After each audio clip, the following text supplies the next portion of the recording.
কাদিয়ানির আস্তানা ভেঙে দাও, ঘুরিয়ে দাও। কাদিয়ানিদেরকে বাংলাদেশে থাকতে দেব না। জামি গোলাম মোহাম্মদ কাদিয়ানিকে যদি কেউ নবী না মানে তাহলে সে মুসলমান হইতে পারে না। বলেন নাউজুবিল্লাহ।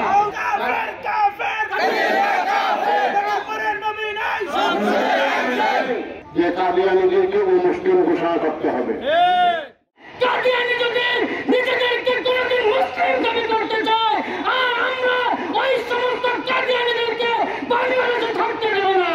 এর কারণে যদি কোন ধরনের দুর্ঘটনার শিকার হয়, এর দায়ভার বাংলাদেশের প্রশাসন সহ সমস্ত মন্ত্রীদেরকে নিতে হবে। এই জন্য সম্মানিত উপস্থিতি সকলকে আমরা জানিয়ে দিতে চাই, কাদিয়ানিদেরকে বাংলাদেশে কাফের ঘোষণা করার জন্য কাফেরের কাপড় মাথায় বেঁধে সবাই রাজপথে নামবো ইনশাআল্লাহ। আমাদের কথা সুস্পষ্ট। আমরা বাংলাদেশ স্বাধীন হওয়ার পর থেকে যুগ পরম্পরায় সরকার এসেছে, সরকার গিয়েছে, বারবার আমরা আমাদের দাবি জানিয়েছি কাদিয়ানিদেরকে সরকারিভাবে রাষ্ট্রীয়ভাবে অমুসলিম ঘোষণা করতে হবে ইনশাআল্লাহ। কেউ ভাইরা আমার, অনেকে হয়তো কাদিয়ানি বিষয়ে অনেকেই জানেন না। আমি ওদেরকে সংক্ষেপে জানাচ্ছি। এই কাদিয়ানির জন্ম হয়েছে 1856 সালের 13 ফেব্রুয়ারি ভারতের পাঞ্জাব প্রদেশের গুরুদাসপুর জেলার কাদিয়ানি এলাকার মাঝে। ওই লোক ধর্মীয় শিক্ষার পাশাপাশি জেনারেল শিক্ষায় শিক্ষিত হওয়ার পরে নিজেকে নবী হিসাবে দাবি করেছে। তার মূল নাম হলো মির্জা গোলাম আহমদ কাদিয়ানি।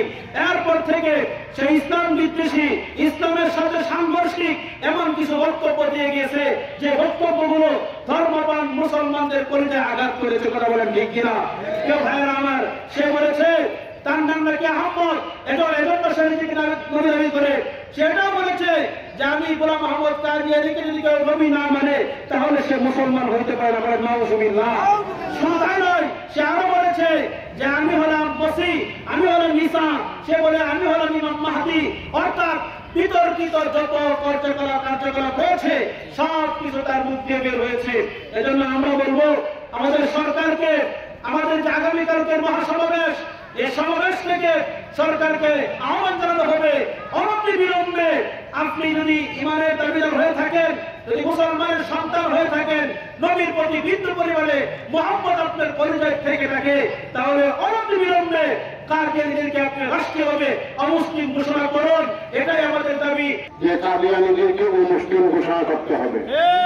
বর্তমান সংসদে যে যারা আছেন, বর্তমান উপদেষ্টা মহোদয়দেরকে আমরা অনুরোধ করব যে আপনাদের মধ্যে যদি ইমানের কোন চেতনা থাকে তাহলে অবশ্যই কাদিয়ানিদেরকে মুসলিম ঘোষণা করুন, অবশ্যই তাতে ফল পাবেন। আমরা দীর্ঘদিনের এই আশা প্রত্যাশা নিয়ে আপনাদের কাছে বারবার ঘুরে আসি, কিন্তু আমরা কোনো ফল পাই না। আর সর্বশেষ দাবি একটাই যে আমরা কাদিয়ানিদেরকে মুসলিম ঘোষণা করা দেখতে চাই, কাদিয়ানিদেরকে মুসলিম ঘোষণা করা দেখতে চাই। কাদিয়ানিরা কাফের, কাদিয়ানিরা কাফের, কাদিয়ানিরা কাফের। বর্তমান সরকার বিভিন্ন সংস্কার করতেছে, বিভিন্ন আইন সংযোজন বিয়োজন করতেছে।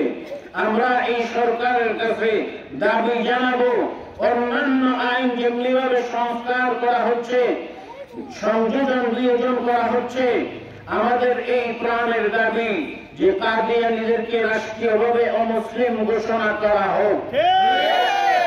আমাদের গৌরীপুরের তৌহিদি জনতার পক্ষ থেকে আমাদের এই প্রাণের দাবি, ইমানের দাবি, এই সরকারেই কাদিয়ানিদেরকে রাষ্ট্রীয়ভাবে অমুসলিম ঘোষণা করুক। আপনারা আমার এই দাবির সাথে সকলে একমত।